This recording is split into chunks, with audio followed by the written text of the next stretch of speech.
Hulk ends up, famously losing the match to Billy Kidman. And no disrespect to Billy Kidman, but it feels like if Hulk Hogan is going to come back and put someone over, the top of your list is perhaps not Billy Kidman. What was the idea behind him being the first guy that would kind of get this win over Hulk? Honestly, the true answer is because so much of what I'm embarrassed to say this actually, but so much of what the internet and what the locker room, the disease that was really killing WCW was morale.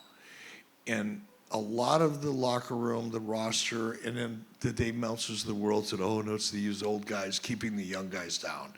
That whole thing was our way creatively of going, no, it's not. You. No, it's not that the old guys are willing to put the young guys over. It's just that it's got to make sense. And Hulk was willing to do it, to make it. He was willing to be an example. And it was a bad decision. There's no question about it, in my opinion. And I like Billy. Billy's a great guy. He's still a good friend. He's working at WWE to this day as a producer. But it was a horrible decision. But it was Hulk's way and our way of trying to prove a point that the general consensus amongst wrestling fans is that the Roddy Pipers and the Ric Flairs and the Hulk Hogans didn't want to put younger guys over. This is our way of proving that that was not true. And then obviously in 2000, WCW ends up falling apart, and by 2001 you were going to buy it. It was all set. We all know the story. My question was going to be, had you bought WCW and the Big Bang thing had happened in 2001, what was Hulk Hogan's role going to be, if any, in that WCW? Nothing in terms of management. I think by that point, Hulk was looking for his creative exit strategy. He wasn't going to have any equity in the company. He would have been involved in the company. I think he would have been our version of The Undertaker that would have come in 2 or 3 times a year for that special attraction kind of opportunity. But that was really it. And then the last thing I want to ask you about Hulk is, obviously you and him were in TNA together, and there's a kind of general consensus of a criticism of that era of TNA, the Hogan-Bischoff era. It's talked about negatively. Is that fair, do you think? Is there a valid criticism in that, or do you sort of stand by the run that you guys had there and the things that you tried to do? It's probably a little bit of both, to be honest.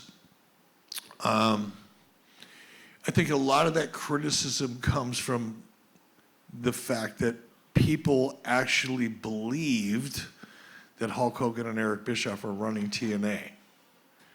Nothing was further from the truth. First of all, I didn't want to go to work at TNA. I didn't need the money at that time. My partner, Jason Harvey, and I, at that time, had our own television production company, and we were doing quite well. It wasn't like, oh my God, I got to get back in the wrestling business to pay my bills. I didn't need the money. TNA really, Dixie Carter, Jeff Jarrett, really wanted Hulk Hogan. The problem was Vince Russo was their booker. And by that point in time, Hulk Hogan was going to have no part of Vince Russo. Didn't trust him. So, and I was handling a lot of Hulk's business at the time. I was negotiating deals with him and for him and things like that. So when Dixie Carter reached out to Hulk, Hulk reached out to me and said, I'm only going if you're going because I want you to watch over my creative. Just my creative, not everybody else's in TNA, just anything to do with Hulk Hogan. And he wanted me to negotiate his deal with TNA, which I did. So I went, and I don't want to make it sound like I didn't want to go. I made the decision to do it.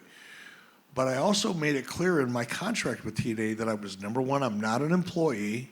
I don't want any responsibility for hiring, for firing. My job is to watch over and approve or not approve of Hulk Hogan's creative.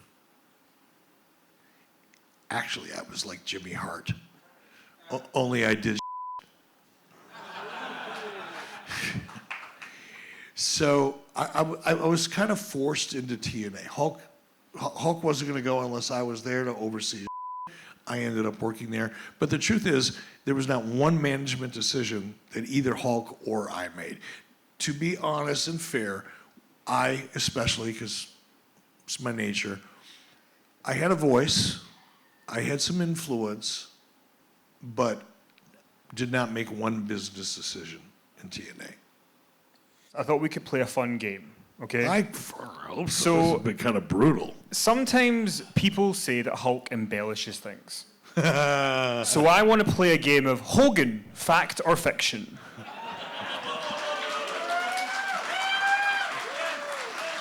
I'm only going to do 3 because they are very good friends and I don't want to ruin a friendship. So you just say fact or fiction, but you can plead the 5th on 1. Fact number 1, or Hogan claim number 1. The George Foreman grill was offered to Hulk first. Fact or fiction? Fact. Now let me. Henry Holmes, the attorney that I talked about that gave me nightmares and made me drink more than I ever should have, was Hulk Hogan's attorney.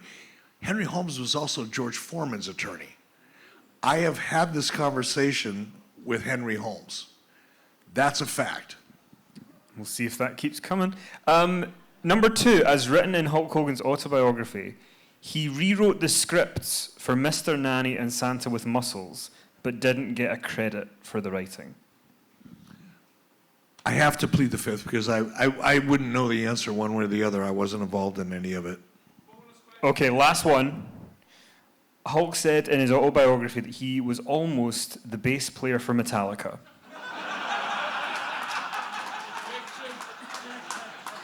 You have pleaded the 5th. Fact or fiction?